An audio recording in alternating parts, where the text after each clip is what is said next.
പകലൊന്നും ചെയ്യാൻ പറ്റില്ല, ആൾക്കാരിരിക്കുമ്പോൾ ചെയ്യാൻ പറ്റുമോ? കാരണം ഇങ്ങനെ മരിച്ച ആൾക്കാരുടെ ആത്മാക്കൾ വരുന്ന പറയണത്. അപ്പൊ ഞാൻ ചോദിക്കുന്നത്, ഈ 1 വർഷം വരെ നമ്മുടെ ആത്മാക്കളൊക്കെ ഇങ്ങനെ നിലനിൽക്കുമെന്നാണ്. അങ്ങനെയാണ്. അപ്പൊ ഈ വയനാട് ദുരന്തത്തിൽ മരണപ്പെട്ടവർക്കെല്ലാം ചില ക്ഷേത്രങ്ങളിൽ പോയി കഴിഞ്ഞാൽ നമുക്ക് നിൽക്കുമ്പോൾ ഒരു ബുദ്ധിമുട്ട് തോന്നും.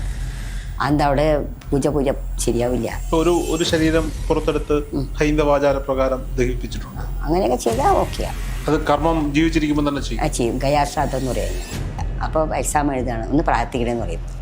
അതായത് അവരുടെ മനസ്സിൽ കിടക്കുന്ന ചില നെഗറ്റീവുകളെ നമ്മൾ വലിച്ചെടുത്ത് പുറത്തു കളയണം. അത്രേ ഉള്ളൂ. എക്സാം ഒക്കെ വരുമ്പോൾ അത് ചക്രങ്ങളുണ്ട്, ചക്ര ഹീൽ ചെയ്യണം നമ്മൾ. മൂലാധാരം, സ്വാധിഷ്ഠാനം, മണിപൂരകം, അനാഘൃതം, വിശുദ്ധി ചക്രം, ആജ്ഞാചക്രം, ഇങ്ങനെ സഹസ്രാരം. ഈ ഓരോന്ന് ഹീൽ ചെയ്യുമ്പോൾ അവർക്ക് ഒരു സുഖം തോന്നും. ഈ ചരട് ജപിച്ച് കിട്ടുന്നതിലൊക്കെ കാര്യമുണ്ട്. പിന്നെ സിമ്പിൾസ് ഒക്കെ ഉണ്ട് നെഗറ്റീവ് നമ്മളിലേക്ക് വരാതിരിക്കാനായിട്ട്. ഈ ജിഷ കൊലപാതകം കാട് കയറി കിടക്കുകയാണ്. ഞങ്ങൾ കനാൽക്കരയിലൂടെ ഒക്കെ പോയി ഒരു അടച്ചിട്ട റൂമിലേക്ക് പോകും. പിന്നെ അടുത്ത ക്യാമറ ഓഫ് ചെയ്യാം, അവൻ്റെ ബാറ്ററി തീർന്നാവും. അല്ല, ബാറ്ററി ഉണ്ടായിരുന്നു. പക്ഷെ ഞാൻ അവിടെ കയറി ഇരിക്കുന്നത് വരെ എനിക്ക് പ്രശ്നമൊന്നുമില്ല. ഞാൻ ആ റൂമിൽ ഇരുന്ന് കുറേ സമയം കഴിഞ്ഞപ്പോൾ ആദ്യം ഞാൻ ചുമച്ചു. പിന്നീട് എനിക്ക് അവിടെ ഇരിക്കണ്ട, ഞാൻ ഭയങ്കര അസ്വസ്ഥനാവുക.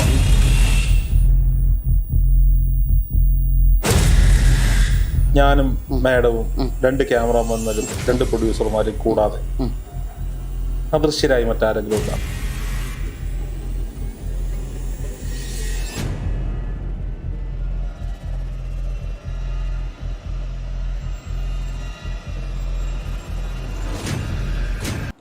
എന്നോടൊരു ജ്യോത്സ്യൻ പറഞ്ഞൊരു വാചകം ഞാൻ പറയാമല്ലോ. 1000 പത്മദളങ്ങൾക്കിടയിലേക്ക് ഒരു സൂചി കുത്തി ഇറക്കുന്ന സമയമാണ് ഒരു കുട്ടിയുടെ ജന്മസമയം. അതൊന്നും പറയാൻ എനിക്ക് അറിഞ്ഞൂടാ. അങ്ങനെ പറഞ്ഞാല് കവിതയാണ് അതൊക്കെ. അത് അദ്ദേഹം എന്നോട് പറയാനൊരു കാരണമുണ്ട്. എൻ്റെ ഒരു സഹോദരിയുടെ 2ാമത്തെ പ്രസവം, ആദ്യ പ്രസവം സിസേറിയൻ ആയതുകൊണ്ട് തന്നെ വിശ്വാസിയായ ഡോക്ടർ വിശ്വാസിയായ സഹോദരി ഭർത്താവിനോട് പറഞ്ഞു, കുട്ടിയുടെ ജന്മസമയം വേണമെങ്കിൽ ജ്യോത്സ്യനെ കൊണ്ട് കുറിച്ചോളാൻ, ഇന്ന ദിവസങ്ങളിൽ ഏത് ദിവസം വേണം. അദ്ദേഹത്തിന് ഹോസ്പിറ്റലായതുകൊണ്ട് എന്നോട് വിളിച്ചു പറയുന്നു, ഒരു ജ്യോത്സ്യനുണ്ട്, അദ്ദേഹവും ഞാനും ഒക്കെ കാണുന്ന ഒരു ജ്യോത്സ്യൻ, അദ്ദേഹത്തിനോടൊന്ന് പോയി കണ്ടിട്ട് ഒരു സമയം കുറിച്ച് തരാൻ പറയും. ഞാൻ പോയി അദ്ദേഹത്തെ കാത്തിരുന്നു. അദ്ദേഹത്തെ കണ്ടു. പ്രശസ്തനായ ഒരു ജ്യോത്സ്യനാണ് അദ്ദേഹം. ഞാൻ ഈ ആവശ്യം പറഞ്ഞ കുറച്ചേരം എൻ്റെ മുഖത്ത് നോക്കി ഇരുന്നിട്ട് ചോദിച്ചു, രോഹിതിനെ പോലുള്ള ആളെ ഇത് ചോദിച്ചെൻ്റെ മുന്നിലേക്ക് വരുമെന്ന് ഞാൻ വിചാരിച്ചില്ല. ഒരു കുട്ടിയുടെ ജന്മസമയം എങ്ങനെയാണ് ജനിക്കെന്നല്ല ഒരു ജ്യോത്സ്യനും കുറിക്കാൻ അവകാശമില്ല. എങ്ങനെയൊക്കെ കുറിക്കുന്നവരോട് എന്താ പറയാനുള്ളത്? അങ്ങനെ കുറിക്കാൻ പറ്റില്ല. കാരണം ഒരു കുട്ടി എപ്പോഴാണോ ജനിക്കുന്നത് ദൈവം തീരുമാനിച്ചിട്ടുണ്ട്. നമ്മളിപ്പോൾ എത്ര അറേഞ്ച് ചെയ്താലും നടക്കില്ല. ഇപ്പം എനിക്ക് തന്നെ അമൃതയിൽ അറിയാം, അമൃതയിലുണ്ടായിരുന്നു. അപ്പോൾ അവിടുത്തെ ഒരു ജ്യോതിഷമൊക്കെ പഠിക്കുന്നൊരു ഡോക്ടറാണ്. അവരുടെ കുട്ടിക്ക് സമയമൊക്കെ കറക്റ്റായി ഫിറ്റ് ചെയ്തു. ആ സമയത്ത് കറണ്ട് പോയി. എങ്ങനെ കുട്ടി എനിക്കും ഓപ്പറേഷൻ ചെയ്യാനാണ് കൃത്യസമയം നോക്കി, നടത്തില്ല. എപ്പോഴാണോ ദൈവം നിശ്ചയിച്ചത് ആ സമയത്ത് എനിക്കുള്ളൂ. എന്നോട് ചോദിക്കും, ഞാൻ പറഞ്ഞു ഞാൻ കുറിച്ച് തരില്ല. കാരണം എപ്പോഴാണോ ദൈവം നിശ്ചയിച്ചത് ആ സമയത്ത് ജനിക്കുള്ളൂ. നമ്മൾ പറഞ്ഞിട്ട് കാര്യമില്ല, എന്തെങ്കിലും തടസ്സങ്ങൾ അവിടെ ഉണ്ടാവും. അതാണ് ദൈവത്തിൻ്റെ കളി. ദൈവത്തിൻ്റെ കളിയൊന്നും നമുക്ക് നടക്കില്ല. ഒരു കുട്ടി ജനിക്കുന്നു, ഒരു പക്ഷെ നമ്മൾ ഈ ആത്മാവ്, പുനർജന്മം ഇതിലൊക്കെ വിശ്വസിക്കുന്നവരാണെങ്കിൽ ആ കുട്ടി കഴിഞ്ഞ ജന്മത്തിൽ മറ്റെന്തിൻ്റെയെങ്കിലും ഒരു പുനർജന്മം ആകുമല്ലോ. അറിയാൻ പറ്റും. 9ാം ഭാവം നോക്കിയാൽ മതി. മനുഷ്യനായിട്ട് തന്നെ ആയിരിക്കണമെന്നുണ്ടോ? മനുഷ്യനായിരിക്കണമെന്നൊന്നുമില്ല. പക്ഷെ 9ാം ഭാവം നോക്കി നമുക്ക് അറിയാം ആരായിരുന്നു എന്താന്നൊക്കെ. ഈ ജന്മത്തിൽ മനുഷ്യനായി ജീവിച്ചവർ അടുത്ത ജന്മം പുനർജനിക്കുന്ന ചിലപ്പോൾ ഒരു മൃഗമായിട്ടാവാം. അതൊന്നും പറയാൻ പറ്റില്ല. നമ്മുടെ പ്രവൃത്തികൾ അനുസരിച്ചിരിക്കും, കർമ്മങ്ങൾ അനുസരിച്ചിരിക്കും. എന്തൊക്കെ കർമ്മം ചെയ്താലാണ് വീണ്ടും മനുഷ്യനായി? നല്ല കർമ്മങ്ങൾ ചെയ്താൽ മനുഷ്യരായി മറ്റുള്ളവർക്ക് ഉപകാരങ്ങൾ ചെയ്യാം. നമ്മൾ ആരും ഉപകാരം ചെയ്തതിന് ഉപദ്രവിക്കാതിരിക്കുക. അങ്ങനെയൊക്കെ ചെയ്താൽ അടുത്ത ജന്മത്തിൽ മനുഷ്യനായിട്ടിരിക്കും. മനുഷ്യനാണോ ഏറ്റവും പുണ്യം? പിന്നെ മനുഷ്യജന്മമല്ലേ ഏറ്റവും നല്ല ജന്മം. നമുക്ക് സംസാരിക്കാൻ പറ്റും, സ്വാതന്ത്ര്യമായി ചെയ്യാൻ ചെയ്യും. ഒരു മൃഗത്തെ ഭരിക്കാൻ പറ്റും. ഭരിക്കാൻ പറ്റുമോ? മനുഷ്യജന്മമാണ് ഏറ്റവും ഉത്തമ ജന്മം. ഈ ആത്മാക്കളുമായൊക്കെ ബന്ധപ്പെട്ട് എന്തെങ്കിലുമൊക്കെ ആളുകൾ നമ്മളെ സമീപിച്ചിട്ടുണ്ടോ?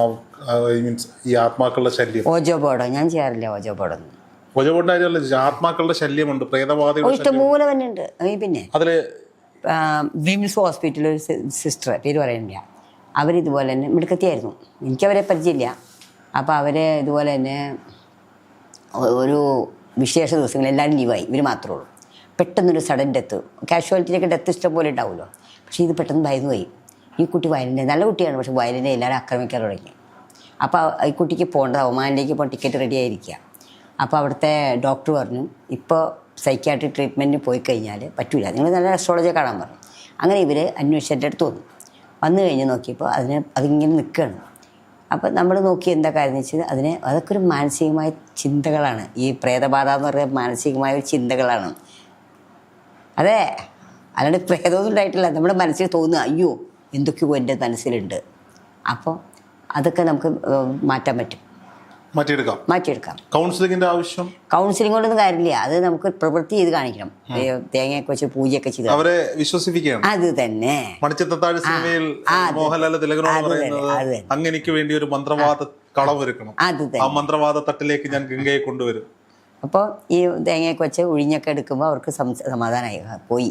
ഈ നമ്മൾ ഈ ഇരിക്കുന്ന ഈ ഇരുത്തം, ഞാൻ താങ്കളുടെ നമ്പർ വാങ്ങി എൻ്റെ ഫോണിൽ സൂക്ഷിച്ചിട്ട് 2-3 ദിവസമായി.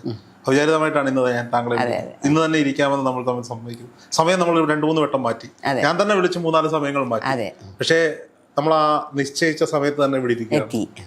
രാവിലെ ഞാൻ വീട്ടിൽ നിന്ന് ഇറങ്ങുമ്പോൾ അമ്മാവന്റെ മരണത്തിന് ഞാൻ ഉപയോഗിച്ച ഡ്രസ്സ് എടുത്തപ്പോൾ ഞാൻ നേരത്തെ പറഞ്ഞു ഇത് ദൈവമേ ഇത് കഴുകാതെയാണല്ലോ ഞാൻ ഇവിടെ കൊണ്ടിട്ടത് എന്ന് തോന്നി. ഇന്നലെ ഞാൻ അവിചാരിതമായി ഈ സിനിമ മണിച്ചിത്രത്താഴ് എന്ന് പറയുന്ന സിനിമ വീണ്ടും തിയേറ്ററിൽ ഇറങ്ങിയിട്ടുണ്ട്. ഞാൻ ഇന്നലെ തിയേറ്ററിൽ പോയി കണ്ടു. ഇതെല്ലാം കൂടി ഒരു പരസ്പരം കണക്ട് ചെയ്യണം. അപ്പൊ ഞാൻ ചോദിക്കുന്നത്, ആ സിനിമയില് ശോഭനയുടെ മനസ്സിൽ തോന്നലല്ലേ ഇതൊക്കെ ശരിക്കും സംഭവം? അത് അവൾ അതിലേക്ക് ആവുകയാണ്, കാരണം ഒറ്റപ്പെട്ടിരിക്കുമ്പോ. അതായത് ഞാൻ പറഞ്ഞു വന്നത്, അത് ആ സിനിമ നമ്മുടെ മുന്നിലേക്ക് വെക്കുന്നത് പ്രേത കഥയല്ല, അല്ല, ഒരു പ്രേതത്തിന്റെ കഥയിൽ നിന്നുണ്ടായ ഒരാളുടെ മനസ്സിലുണ്ടായ സൈക്കിക് പ്രശ്നത്തെ ചില താന്ത്രിക് വിദ്യകളുടെ സഹായത്തോടുകൂടി ക്യൂർ ചെയ്യുന്നതാണ് നമ്മൾ കണ്ടത്. അപ്പോൾ ഇതെല്ലാം ഈ കാണിക്കുന്ന താന്ത്രിക വേലകളും താന്ത്രിക വിദ്യകളും മന്ത്രവാദ കളങ്ങളും ഈ എല്ലാം ചില കഥകൾ ഉണ്ടാക്കി മനസ്സിന് ഇത് പോയി ഇറങ്ങിപ്പോയി തോന്നലുണ്ടാകും. എന്നിട്ട് കവടി വെച്ച് നോക്കും, അവർ പോയി. അപ്പോൾ സമാധാനം. ചിലപ്പോൾ അവരുടെ മുഖം മാറാതെ പോയിട്ടില്ല, അപ്പോൾ ഒന്നും കൂടി വേറെ അക്കോരാട്ടി ചെയ്ത് പോയി, സമാധാനം. ഇതൊരു കൺകെട്ടാണ്. കൺകെട്ടെന്ന് പറയാൻ പാടില്ല, ഒരു ദൈവികമായ ഇതാണ്, അല്ലാണ്ട് പറ്റില്ല. ഈശ്വരാനുഗ്രഹങ്ങളെ പറ്റുള്ളൂ. ഈശ്വരൻ കൂടി കടാക്ഷിക്കണോ? അത് തന്നെ. ഈശ്വര കടാക്ഷത്തോട് നമുക്ക് തോന്നിയില്ലേ എന്ത് ചെയ്യും? കൃഷ്ണയില്ലേ? അതാണ്.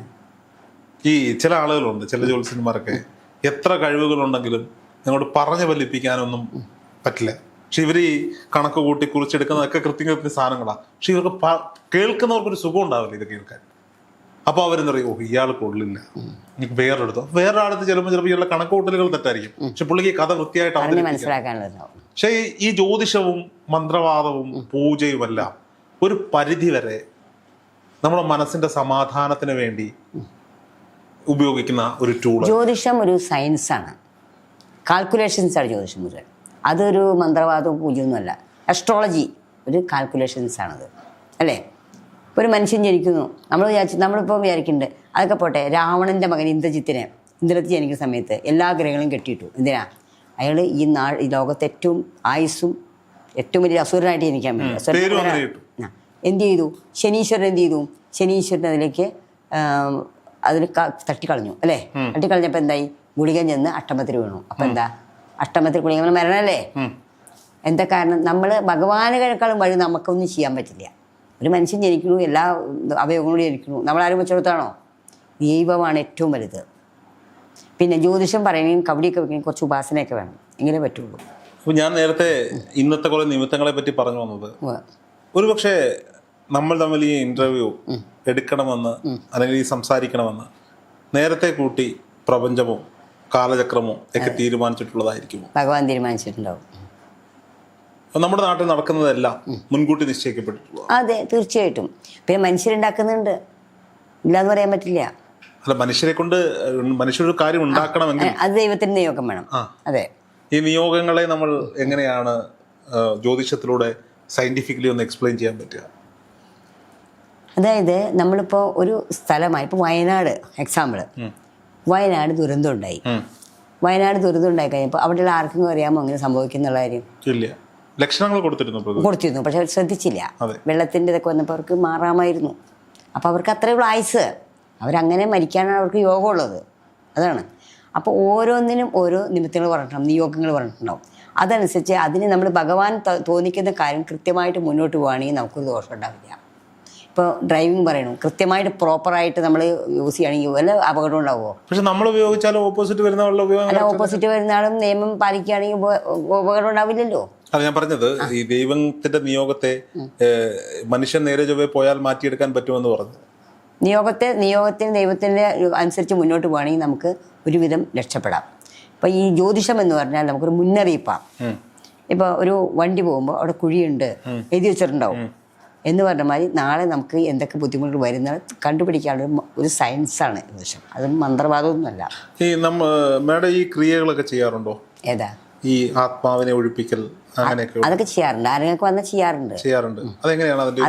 അതിൻ്റെ മേഖലയൊന്നുമല്ല എൻ്റെ.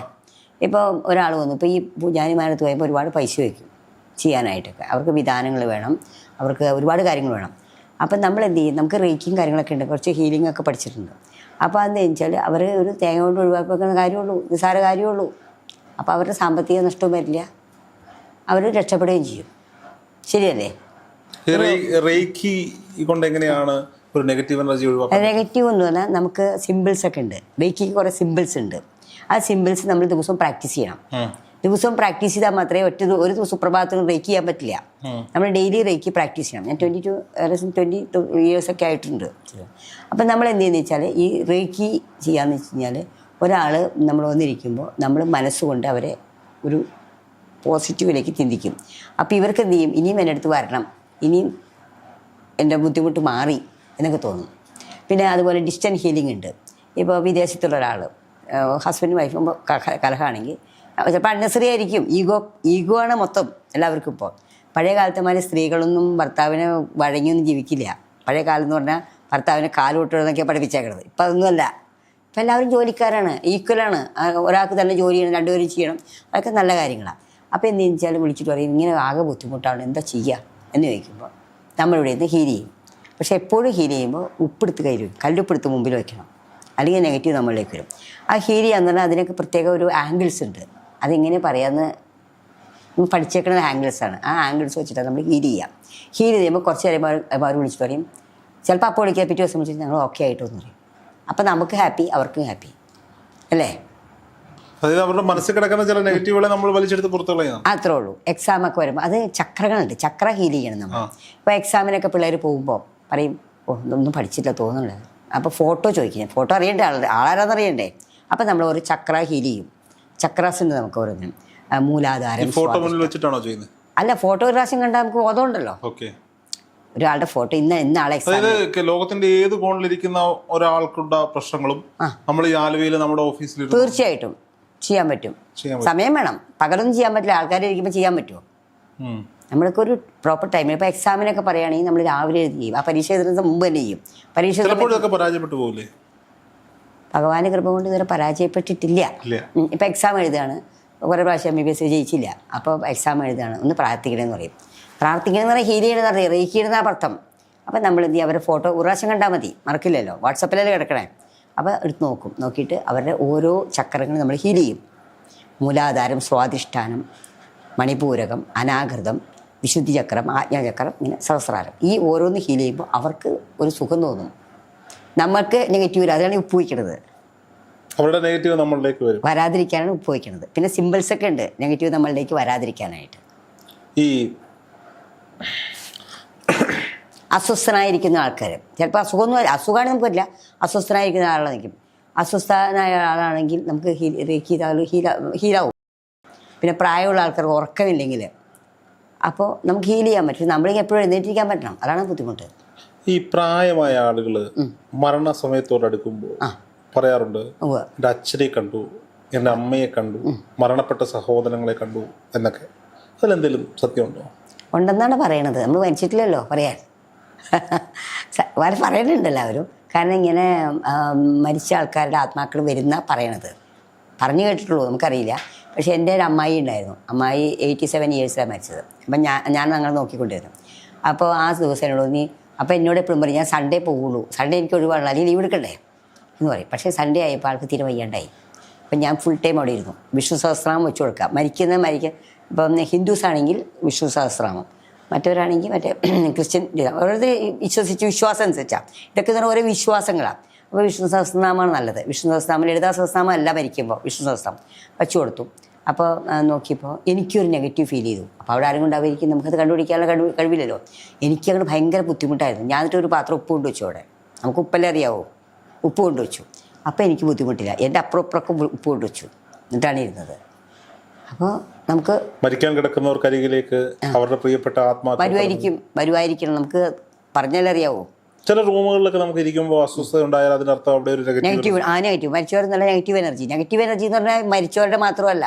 ഇപ്പോൾ ഒരാൾ വീട്ടിലേക്ക് കയറി വന്നു, ഓ നല്ല വീടാട്ടോ. ചിലർക്ക് മനസ്സിൽ തോന്നും ഇങ്ങനെ, ഓ നല്ല വീടാട്ടോ, ഓ എനിക്ക് എൻ്റെ മക്കൾക്ക് ഉണ്ടായില്ല തോന്നിയാൽ മതിയല്ലോ, അതൊരു നെഗറ്റീവാണ്. മരിച്ചവര് തന്നെ വേണ്ട. ഇപ്പൊ ഈ സ്റ്റുഡിയോ ഫ്ലോറിൽ ഞാനും മാഡവും 2 ക്യാമറാമാന്മാരും 2 പ്രൊഡ്യൂസർമാരും കൂടാതെ അദൃശ്യരായി മറ്റാരെങ്കിലും ഉണ്ടാവും? ഇവിടെ ഇപ്പം ആരുമില്ല അദൃശ്യരായിട്ടൊന്നും. ഇവിടെ നെഗറ്റീവ് ഒന്നും എനിക്ക് തോന്നില്ല. ഇല്ല, നെഗറ്റീവ് വന്നാൽ കോട്ടുവായി വരും. പ്രത്യേകിച്ച് ദൈവജ്ഞന്മാർക്ക്, ജ്യോതിഷന്മാർക്ക് ഒരു നെഗറ്റീവ് ആൾ വന്നു. ഞാൻ അന്ന് പറഞ്ഞ തിരുവനന്തപുരത്തെ അനുഭവം പുള്ളിക്ക് കോട്ടുവായി വന്നുകൊണ്ടിരിക്കുക, നമുക്ക് ഇരിക്കാൻ പറ്റില്ല.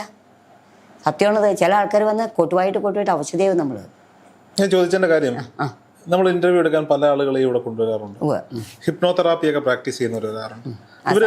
ഇവര് പല സ്റ്റുഡിയോയിലും പല സ്ഥലങ്ങളിലും ഹിപ്നോതെറാപ്പി വളരെ പോസിറ്റീവായി ചെയ്ത് വിജയിപ്പിച്ചവരാണ്. പക്ഷെ ഈ ഒരു ഫ്ലോറിൽ മാത്രം അല്ല, ആർക്കും പൂർണ്ണമായി അതെന്തോ ഒരു പോസിറ്റീവ് എനർജി കൂടുതൽ ഇവിടെ നിൽക്കുന്നുണ്ടാണെന്നാണ് ഞങ്ങൾ വിശ്വസിക്കുന്നത്. അതെ, ഈ ഒരു ഫ്ലോറിൽ അത് പൂർണ്ണമായി വിജയിക്കാറില്ല. ഇവിടെ നെഗറ്റീവ് ഒന്നുമില്ല. എന്തായാലും നമ്മൾ അസ്വസ്ഥരാവും നെഗറ്റീവ് ഉണ്ടെങ്കിൽ. ഒന്നുമില്ല. ചില സ്ഥലങ്ങളിൽ നമ്മൾ ഇരുത്തില്ല. ചില ക്ഷേത്രങ്ങളിൽ പോയി കഴിഞ്ഞാൽ നമുക്ക് നിൽക്കുമ്പോൾ ഒരു ബുദ്ധിമുട്ട് തോന്നും. അതെന്താ അവിടെ പൂജ ശരിയാവില്ല. അപ്പം എന്നോട് മക്കൾ പറയും, അമ്മ ഒന്നും പറയല്ലോ കേട്ടോ. ഞാൻ ഒന്നും പറയാറില്ല, നീ ആ പൂജാരിയുടെ ജോലി പോട്ടാ. ഞാൻ ഈയിടെ ഞങ്ങൾ ആ ബാക്ക് മീഡിയയിൽ 2-3 ദിവസം മുമ്പ് ജിഷയുടെ ആത്മാവ് കളത്തിലിറങ്ങി എന്ന് പറഞ്ഞിട്ട് വീഡിയോ ചെയ്തു. ഒരു ഇന്റർവ്യൂ ആണ്.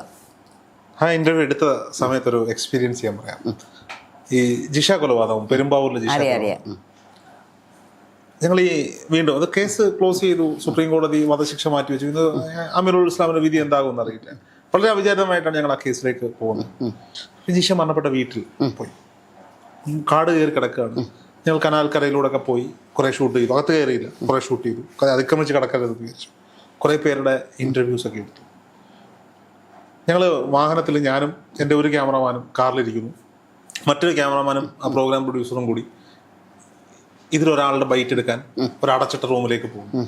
കുറെ കഴിഞ്ഞപ്പോൾ കാറിലിരുന്നപ്പോൾ എനിക്ക് ബോറടിച്ചപ്പോൾ ഞാൻ എൻ്റെ കൂടെ ഉണ്ടാകുന്നത്, നീ ഇവിടെ ഇരിക്കും, ഞാനൊന്ന് നോക്കിയിട്ട് വരാം. ഞാൻ അവിടെ പുറത്ത് നിന്നു. ഇവർ ഇങ്ങനെ സംസാരിച്ചുകൊണ്ടിരിക്കാൻ ഞാൻ വാതിൽ തൊള്ളി തുറക്കാൻ പറ്റില്ലല്ലോ. കുറച്ച് കഴിഞ്ഞപ്പോൾ ഒരു ഗ്യാപ്പ് കിട്ടിയപ്പോൾ ഞാൻ അകത്ത് കയറിയിരുന്നു. വളരെ ഇൻട്രസ്റ്റിംഗ് ആയിട്ടുള്ള വിഷയമാണ് ഇത് സംസാരിക്കുന്നത്. പക്ഷെ ഞാൻ അവിടെ കയറി ഇരിക്കുന്നത് വരെ എനിക്ക് പ്രശ്നമൊന്നുമില്ല. ഞാൻ ആ റൂമിൽ ഇരുന്ന് കുറേ സമയം കഴിഞ്ഞപ്പോൾ ആദ്യം ഞാൻ ചുമച്ചു. പിന്നീട് എനിക്ക് അവിടെ ഇരിക്കണ്ട, ഞാൻ ഭയങ്കര അസ്വസ്ഥനാവുകയാണ്. ഞാൻ ആ റൂം തുറന്ന് പുറത്തേക്ക് ഇറങ്ങി നേരെ കാറിൽ വന്നിരുന്നു.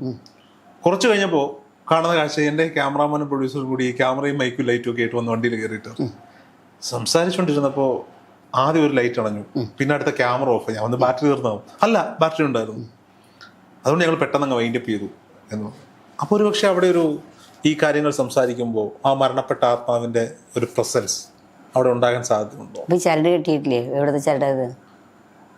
ഈ ചരടിൻ്റെ കഥയുണ്ട്. കഥ ഞാൻ പറയാം. അമ്പലത്തിലേ അല്ലേ? അതെ.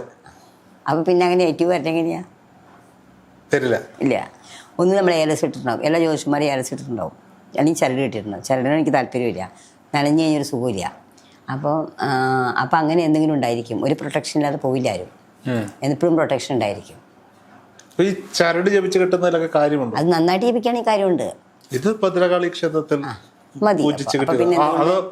എന്തുകൊണ്ട് ബുദ്ധിമുട്ട്? അവിടുത്തെ പൂജാരി എന്നോട് ഏറ്റവും ആത്മാർത്ഥതയുള്ള ആളാണ്. അദ്ദേഹം ആത്മാർത്ഥതയോടെ മാത്രം ചെയ്യുന്നതാണ്. അതെ അതെ. അങ്ങനെ ഒരു വിശ്വാസം. കഴിഞ്ഞിട്ട് മനുഷ്യടുത്ത് പോയില്ലേ ചരട് വെച്ചുകൊണ്ട്? അപ്പൊ പോയില്ലേ? അത് നെഗറ്റീവായില്ലേ? പോയോ?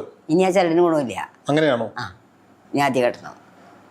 മരണാനന്തര കർമ്മങ്ങളിൽ പങ്കെടുത്തു. അപ്പൊ പോയി. അത് അതിന്റെ പവർ. അനന്തരവൻ എന്ന നിലയിൽ എനിക്ക് എന്റേതായ കർമ്മങ്ങൾ ഉണ്ടായിരുന്നു. അപ്പൊ അത് പോയി. അനന്തരമാകുമ്പോ അത് പെലയുണ്ടല്ലോ. പെലയുണ്ട്. അപ്പൊ പോയി. അത് മാറ്റണം. അങ്ങനെയാണ്. ചരട് ജപിച്ച് രക്ഷ കെട്ടിയാലും അത് നെഗറ്റീവ് വന്നാൽ പോയില്ല. ഇങ്ങനെ നെഗറ്റീവ് സ്ഥലത്തൊക്കെ പോയില്ലേ? അത് ശബരിമലയ്ക്ക് പോകുന്ന ആൾക്കാർ എന്തുകൊണ്ട് മരിച്ച വീട്ടിൽ പോകാൻ പാടില്ലാത്തത്? മാലയിട്ട് കഴിഞ്ഞാല് എന്തുകൊണ്ടാ? നെഗറ്റീവ് വരാതിരിക്കാനായിട്ട്. മരിച്ച വീട്ടിൽ പോവില്ല മാലയിട്ട ആൾക്കാര്. പോയിക്കൂടാ. മരിച്ച വീട്ടിൽ പോകാൻ പാടില്ല. പിന്നെ ഒരു മല ഊരും പാടില്ല. അതാണ് കാര്യം അതിൻ്റെ. അപ്പൊ ഞാൻ ചോദിക്കുന്നത്, ഈ 1 വർഷം വരെ നമ്മുടെ ആത്മാക്കളൊക്കെ ഇങ്ങനെ നിലനിൽക്കുമെന്നാണെങ്കിൽ, അങ്ങനെയാണ്. നമുക്ക് ചുറ്റും ആത്മാക്കൾ ഉണ്ടാവില്ലേ? ഒരുപാട് മരണങ്ങൾ നമുക്ക് അങ്ങനെയൊന്നും നമ്മളെ ഉപദ്രവിക്കൊന്നുമില്ല ആത്മാക്കളൊന്നും വന്ന്. ഈ വയനാട്ടിൽ ഈ പ്രധാനപ്പെട്ട ആൾക്കാർ മാത്രമേ ഉള്ളൂ. അതായത് ഹസ്ബൻഡ് മരിച്ചാൽ, വൈഫ് മരിച്ചാൽ, അങ്ങനെയൊക്കെ ഉള്ളൂ. അല്ലാതെ എല്ലാവരും കയറി പിടിക്കൊന്നുമില്ല അവരൊന്നും. അപ്പൊ ഈ വയനാട്ടിലൊക്കെ ഉണ്ടാവും അവിടെ അപകടങ്ങളൊക്കെ വരും കുറച്ച് കഴിയുമ്പോൾ കാണാം നമുക്ക്. അപ്പം അതൊക്കെ പോയല്ലോ, ഒക്കെ ഉണ്ടാവും. ഇതൊക്കെ കർമ്മങ്ങളിലൂടെ മാറ്റി പോയില്ലേ, ആരും കർമ്മം ചെയ്തോടെ. ഒരു ശരീരം പുറത്തെടുത്ത് ഹൈന്ദവാചാര പ്രകാരം ദഹിപ്പിച്ചിട്ടുണ്ട്. അങ്ങനെയൊക്കെ ചെയ്താൽ ഓക്കെയാ. ബലിയൊക്കെ ഇട്ട് കഴിഞ്ഞാൽ അർജുനൻ ഇവിടെ പോയി അറിയില്ലല്ലോ നമുക്ക്. കർമ്മം ചെയ്തിട്ടുണ്ടാവുമല്ലോ അർജുനൻ്റെ. മരിച്ചോ ഇല്ലയോ എന്ന് ഒന്നും അറിയില്ല. അപ്പൊ ഈ വയനാട് ദുരന്തത്തിൽ മരണപ്പെട്ടവർക്കെല്ലാം അവരുടെ മതവിശ്വാസ പ്രകാരമുള്ള കർമ്മം ചെയ്യണം, ചെയ്യുമായിരിക്കും. ഇപ്പോൾ കൊറോണയ്ക്കൊക്കെ ചെയ്തില്ലേ, എല്ലാവരും ഒന്നിച്ചിട്ട് ഇതാക്കിയിട്ട് അവർ കർമ്മം ചെയ്തില്ലേ, ചെയ്യുമായിരിക്കും. അല്ലെങ്കിൽ ഇങ്ങനെ അമ്പലങ്ങളിലൊക്കെ പോയി, ചേലാമറ്റം, വല്ലം അങ്ങനെയുള്ള അമ്പലങ്ങളിലൊക്കെ പോയി, രാമേശ്വരം അവിടെ പോയി കർമ്മം ചെയ്യുമായിരിക്കും. ഈ മരണശേഷം ശരീരം പഠിക്കാൻ കൊടുക്കുന്നത്, താങ്കളൊരു ഹോസ്പിറ്റൽ മേഖലയിൽ ജോലി, അതെ, മരണശേഷം കൊടുക്കണതിനോട് എനിക്ക് അഭിപ്രായം ഇല്ല. അക്കോർഡിംഗ് ടു അസ്ട്രോളജി അതൊരു അഭിപ്രായമില്ല. കാരണം അതിന് ദഹിപ്പിച്ച് അതിന് കർമ്മങ്ങൾ ചെയ്താൽ മാത്രമേ ആൾക്ക് മോക്ഷം കിട്ടുള്ളൂ. അപ്പം ആളുകൾക്ക് പഠിക്കണ്ടേ, കുട്ടികൾക്ക് പഠിക്കണ്ടേ? അതെ, അപ്പം അത് ഇതിനോട് വിശ്വാസമില്ലാത്തവർ കൊടുക്കുന്നു. ഞാനും എഴുതി കൊടുത്തിട്ട് കൊടുക്കാം, എൻ്റെ മക്കൾ കൊടുക്കുമെന്ന് അറിയില്ല. അപ്പം അതിന് മുമ്പ് നമ്മൾ കർമ്മങ്ങളൊക്കെ ചെയ്യും, പോയിട്ട് ഗയാശ്രാദ്ധം ചെയ്യാൻ എഴുതി കൊടുത്തിട്ടുണ്ട് ഞാനും. പക്ഷെ എൻ്റെ പിള്ളേർ കൊടുക്കുമെന്ന് അറിയില്ല. ബോഡി കൊടുക്കാന്ന് എഴുതി കൊടുത്തിട്ടുണ്ട് അമൃതയില്. പിള്ളേർ കൊടുക്കുമെന്ന് അറിയില്ല. ഇപ്പം CPM നേതാവായ സീതാറാം യെച്ചൂരി മരണപ്പെട്ടു. അദ്ദേഹത്തിന്റെ ശരീരം അതിനാണ് അതിനു മുമ്പ് ഒരു ഗയാശ്രാദ്ധം ചെയ്യാന്ന് പറയും. ഈ ആൺകുട്ടികളില്ലാത്തവരുടെ ആമക്കള് കർമ്മം ചെയ്താൽ ഫലം എന്നാ പറയാ, പ്രത്യേകിച്ച് ബ്രാഹ്മിൻസിന്. അപ്പൊ ആമക്കളില്ലാത്തവരെന്ത് ചെയ്യും, ഒരു പ്രായം കഴിയുമ്പോൾ നമുക്കറിയാലോ ഇത്ര നാള്, അത് കഴിയുമ്പോൾ ഗയാശ്രാദ്ധം ചെയ്യാന്ന് പറയും. ഗയാശ്രാദ്ധം ചെയ്യും. അത് കഴിഞ്ഞാൽ പിന്നെ ബോഡി ആർക്കും വിട്ടു കൊടുക്കാം, പ്രശ്നമില്ല. ഓക്കെ, അത് കർമ്മം ജീവിച്ചിരിക്കുമ്പോൾ തന്നെ ചെയ്യും. ഗയാശ്രാദ്ധം എന്ന് പറയാൻ അതാണ് ചെയ്യാം. അപ്പോൾ താങ്കളും ഈ ശരീരം ഇത്തരത്തിൽ കൊടുക്കാമെന്ന് പറഞ്ഞു. അവർ സമ്മതിക്കില്ലല്ലോ, മക്കളുണ്ടല്ലോ, മക്കൾ സമ്മതിക്കുമോ? ആൺകുട്ടികളുണ്ട് എനിക്ക്, അവർ സമ്മതിക്കില്ല. ഒപ്പിട്ട് തന്നില്ല അവര്. ഓക്കെ.